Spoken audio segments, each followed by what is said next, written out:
Hello students, welcome to our channel study बस। आज हम लोग हमारे इस वीडियो में क्वेश्चन नंबर 10 ले रहे हैं पेपर 1 का। यह क्वेश्चन बिलोंग करता है रियल गैस के वंडरवॉल इक्वेशन को। एक बार पहले क्वेश्चन पढ़ लेते हैं। Molar volume of a van der Waals gas can be calculated by expressing the van der Waals equation as a cubic equation with molar volume as the variable. That means ये कहना चाह रहा है कि हम लोग एक वंडरवॉल गैस जो है उसके लिए जो वंडरवॉल इक्वेशन है, उसको मोलर वॉल्यूम की क्यूबिक इक्वेशन बनाकर मोलर वॉल्यूम फाइंड कर सकते हैं। अब उसमें जो फाइंड करते हैं तो जो ratio of coefficient of volume square to the coefficient of volume उस गैस के लिए क्या आएगा ये हमें बताना है। और उसके लिए हमें एक तो ए और बी जो वंडरवॉल कॉन्स्टेंट्स होते हैं उनकी वैल्यू गिवन है, टेम्परेचर गिवन है 300 केल्विन, प्रेशर गिवन है 300 एटीएम एंड आर का वैल्यू भी गिवन है। अब यहाँ पे जो अपने को रेशियो फाइंड करना है उसमें मोल पर डेसीमीटर क्यूब की टर्म में यूनिट में निकालना है। और अच्छी बात यह है कि जो भी पैरामीटर्स यहाँ पे दिए हुए हैं उनमें वॉल्यूम डेसीमीटर क्यूब में ही चल रहा है। तो ऐसे में इसको कैसे सॉल्व करेंगे? सबसे पहले हमें वंडरवॉल इक्वेशन एक मोल गैस के लिए आनी चाहिए। तो बच्चों, वंडरवॉल इक्वेशन होती है P plus a upon molar volume square into molar volume minus b is equals to RT। अगर आपको ये रिकॉल नहीं होता है तो आप क्या करें, पहले जो नॉर्मल इक्वेशन है वो लिख दें और फिर उसको 1 मोल के लिए कन्वर्ट कर लें। तो नॉर्मली वंडरवॉल इक्वेशन होती है P plus a n square by V square into V minus n b is equals to n R T, right. अब जैसे ही आप इस इक्वेशन में n का वैल्यू 1 पुट करेंगे, ये n1 लेंगे, जहां जहां भी n आ रहा है तो वॉल्यूम वो मोलर वॉल्यूम हो जाएगा, क्योंकि 1 मोल के वॉल्यूम को क्या बोलेंगे? Molar volume. And that's how this equation is converted in this. Okay, now अब इस इक्वेशन को हमें क्या बनाना है? मोलर वॉल्यूम की क्यूबिक इक्वेशन। उसके लिए आप सोचिए कि सबसे पहले हम क्या करेंगे, यहाँ पे जो ये वॉल्यूम का स्क्वायर दिख रहा है इसका एलसीएम ले लिया। तो P into volume square plus A, denominator में इसके क्या आ गया? मोलर वॉल्यूम का स्क्वायर। यहाँ पे क्या है? Vm माइनस बी और यहाँ पे RT। अब ये मोलर वॉल्यूम का स्क्वायर यहाँ मल्टीप्लाई हो जाएगा, तो ये हो जाएगा P into molar volume square plus a into molar volume minus b is equals to molar volume square into RT। अब इसको फर्दर सॉल्व कर लेते हैं। तो जब आपने दोनों ब्रैकेट्स को आपस में मल्टीप्लाई किया तो आ गया P into molar volume cube minus P into molar volume square into b plus A into molar volume minus a b is equals to molar volume square into RT। Now हमारे पास जो molar volume का square है उसकी term 2 बार आ रही है, एक यहाँ पे और एक यहाँ पे। तो ऐसे हम क्या करेंगे, इन दोनों को एक साइड लेकर कॉमन ले लेंगे इनमें से मोलर वॉल्यूम का स्क्वायर। तो यहाँ से ये आ गया P into molar volume cube. अब मैंने यहाँ पर माइनस के साथ मोलर वॉल्यूम का स्क्वायर कॉमन लिया।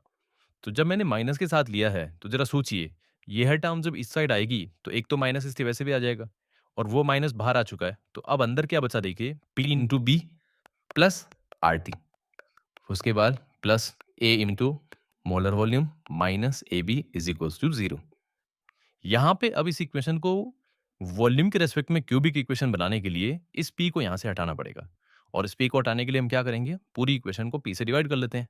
तो मेरे पास ये आ गया molar volume cube minus molar volume square. अब सोचो, अगर मैं यहाँ पे P डिवाइड कर रहा हूँ इस पार्ट में तो ये हो जाएगा B, जो कि P से P कैंसिल हो गया, प्लस यहाँ पे क्या आ जाएगा? P डिवाइड हो जाएगा, प्लस A के नीचे भी P डिवाइड हो जाएगा और AB के नीचे भी P डिवाइड हो जाएगा। और इस तरह से हमारा जो पहला ऑब्जेक्टिव था उस क्वेश्चन में उसने कहा था कि आप इक्वेशन को मोलर वॉल्यूम की क्यूबिक इक्वेशन बना लीजिए, तो ये अपन ने बना दी। अब बच्चों इसके बाद वापस एक बार फिर से क्वेश्चन देख लेते हैं। क्वेश्चन कह रहा है कि आपको रेशियो बताना है मोलर वॉल्यूम के स्क्वायर टर्म के कोफिशिएंट का, किसके साथ?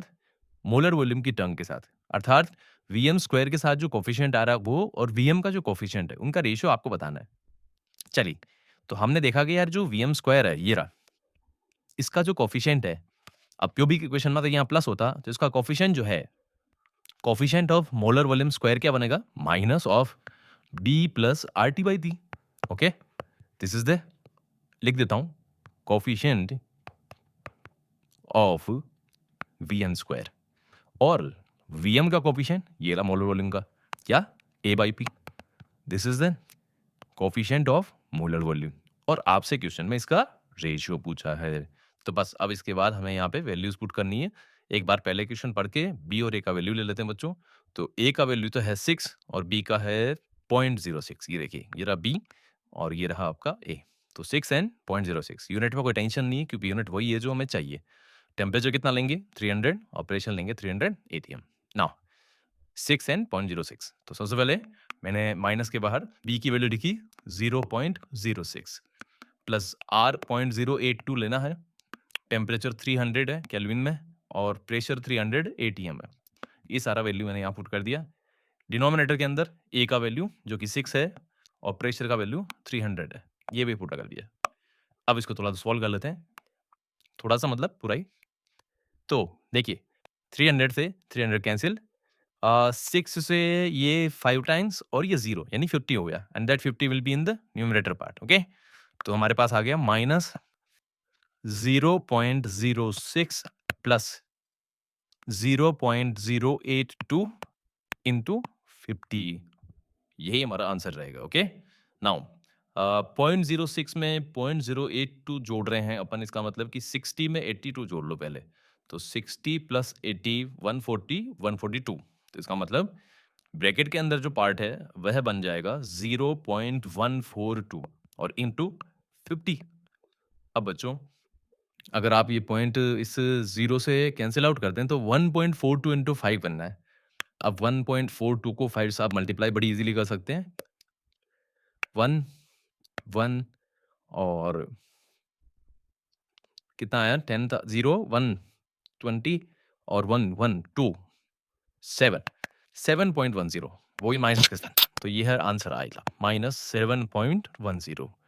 यह हो गया आपके मोलर वॉल्यूम के स्क्वायर और मोलर वॉल्यूम की टर्म के कोफिशिएंट्स का रेशियो। तो इस तरह से ये इक्वेशन अपन ने कर दिया। थैंक यू बच्चों।